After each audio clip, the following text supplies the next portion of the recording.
Hi everyone, it's Evan. Thursday, October 18th, and we're talking about event sampling. So if you want to follow along with me, you can. I have over here on my screen open our conversations with your charts on here, and I'll start with Rob. Rob, thank you. This is really nice. It has really good details on here, and I have my list here of comments that I'm making on your postings here that I'd like to follow along with as I give you some feedback. Thought I'd try this different way today. So Rob talks about here in this environment with Ms. Maxwell about teaching about the animals of Africa and how enthusiastic she was with them. And what was interesting was that her lesson was completely different than what she had intended. This is one of the reasons I do this. And I'll show you later on another reason I do this, event sampling. Because I want you to see the power of questioning, the power of discourse, of students talking back and forth with each other, with their teachers. This is so important, this dialogue, and the kinds of dialogues that we have in our classroom, and how the power of this can enhance our teaching. It can maximize or minimize interruptions and maximize teaching time. So thank you, Rob, for that. Jacqueline talks in her reflection, let me scroll down to hers, that in the classroom, learning comes from both the teacher and the student. The students are focused and the teacher is the one that's instructing. Okay, we all recognize that model of teaching. The point is that the teacher is responsible for the environment, for setting up the rich surroundings, being aware of what the content is, what level of questioning, what level of support students need. And it's the student's responsibility to step forth and put forth their effort, asking questions, engaging, making connections. So it's a partnership between all people. That's how learning happens, whether it's with babies or preschoolers or elementary kids or middle school or high school through college. All of us as learners need that back and forth. That creates the most optimum environment. And Jacqueline also points out here, I'd like you to read through her chart first, then see what she says here about the rules of the classroom. Because you'll notice, as she says here, that the teacher probably could have stopped and reviewed the rules. But as Rob has pointed out in one of his other classes he's learning, you get so much more from your students when you've taught the rules up front, and they really know. They know your system. They know when to raise their hand, when not to, when to ask questions. If we can minimize some of those interruptions, we can get into some rich discussions, as I'm going to show you later on why we need that. Okay, then Jessica. Jessica, that was a nice response there you gave, by the way. And I see what you did. You quoted and then responded and quoted. That's good, because that keeps track of where we are.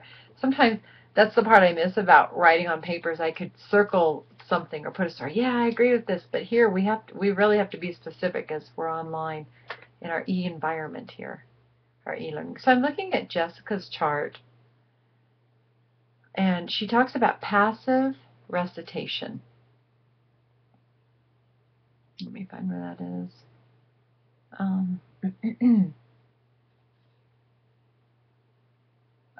She's using that quote from the Burns book.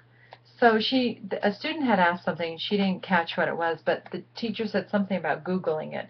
And Burns talks about this. Our methods can be used to enhance the students' learning this way, where we can take out and give some discovery and curiosity into the lessons and into the curriculum. And what will then the role be with the rote learning, recitation and rote learning, when we do a classroom like that? So can those things, do we have to put them aside? No. There's a great place for those in our lives. My partner and I used to do what we called knowledge cards, and we'd give the students envelopes with little cards on them of things they had to memorize, and they'd work on them, and they'd put them aside, and then they'd stand at the front. There's great power in memorization. We had some really fun games.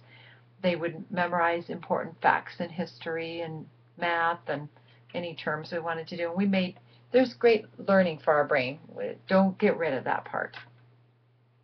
Carrie brings up an interesting point about organization. It isn't just the organization in our system of who's going to go to the bathroom, who sharpens a pencil, who needs a drink, but the room is set up in such a way that it becomes its own teacher too.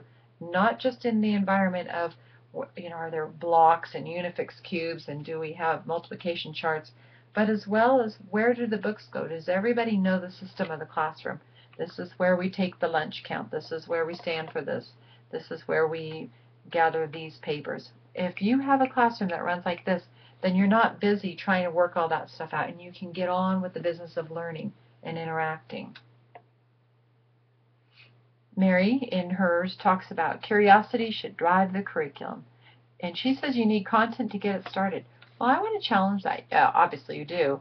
But don't you all think that you can get your content from your curiosity? Can't students figure things out along the way through curiosity? Just a thought. Just a thought. Mickey, this is interesting. This teacher, Mickey says, was calm, insisted on order in her classroom, and she spent the entire time checking to see if the students needed assistance. I love this. This is what good teachers do. They're constantly checking for understanding. I'm constantly doing that, whether it's through your terms or through your discussion boards or through your sustainability check-in projects or soon to be your SIV papers. I'm going to be seeing how you all gave each other feedback on this, and you're helping each other check for understanding too. We're always doing that. It isn't just the Friday afternoon spelling test or the end of the semester ISAT test. We're checking for understanding every day. And when you send me emails wondering about sustainability or SIV papers, I love it because it helps me for checking for understanding too.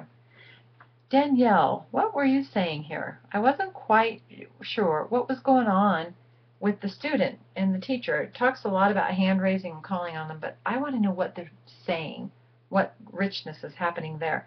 Also, I too, like Rob, am concerned or curious, not concerned, curious. Well, I am concerned, but Rob might not be, about having a class where everybody, Mrs. Smith in class, the answer is too. Mrs. Smith in class, may I go to the bathroom? Is it for everything? That's a lot of time wasted on that. That could be spent better. Perhaps I'm reading it wrong. Heather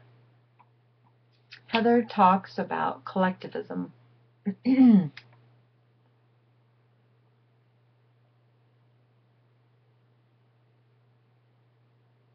Oh, okay.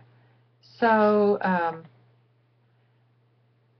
Heather, do you think collectivism is only for K-5? And not just Heather, all of you.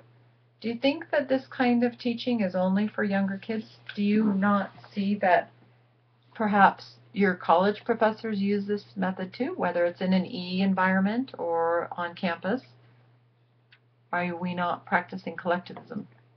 Just a question I thought I'd throw out there. Garrett, what age group is this where they're talking about a sandwich, a tissue? What's he doing? Why? Berries? Where's the learning? What's happening here?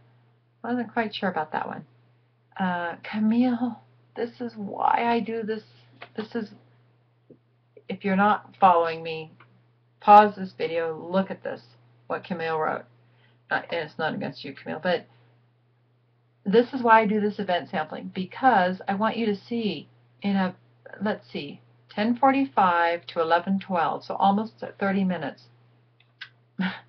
what learning was going on. And I'm not talking about soft skills. I know soft skills are important, but really, I want questions of, Mrs. Fox, why is it that the earth is spinning? Or why are the trees green?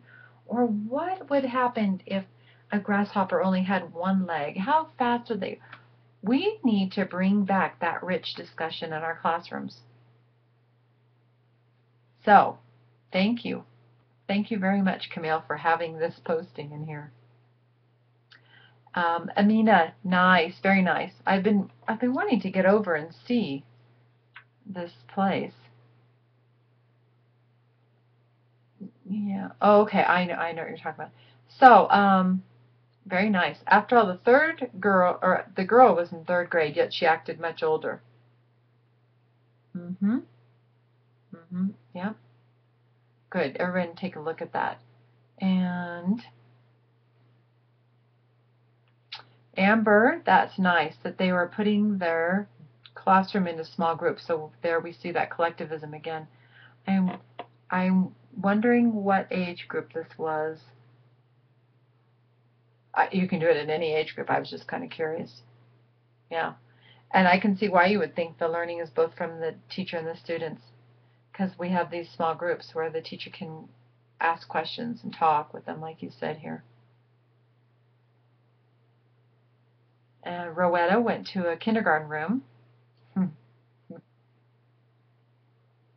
And it was a great example for her to be able to see the flexibility of the teacher. Don't we all need to be flexible?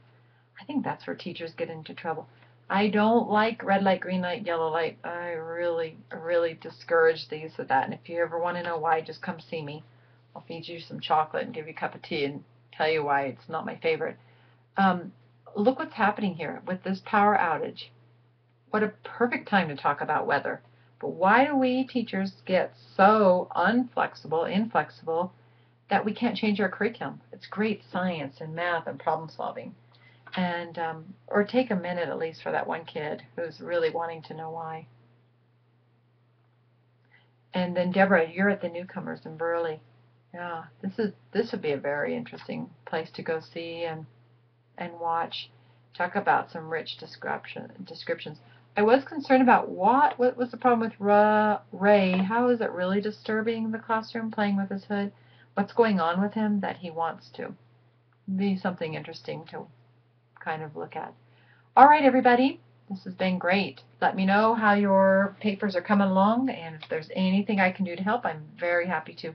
Loving your projects. I wish you all could see what's going on. You will soon when everybody gets them more organized. We're going to be sharing some ideas, but they're really rich, really rich. So have a great day. Bye-bye.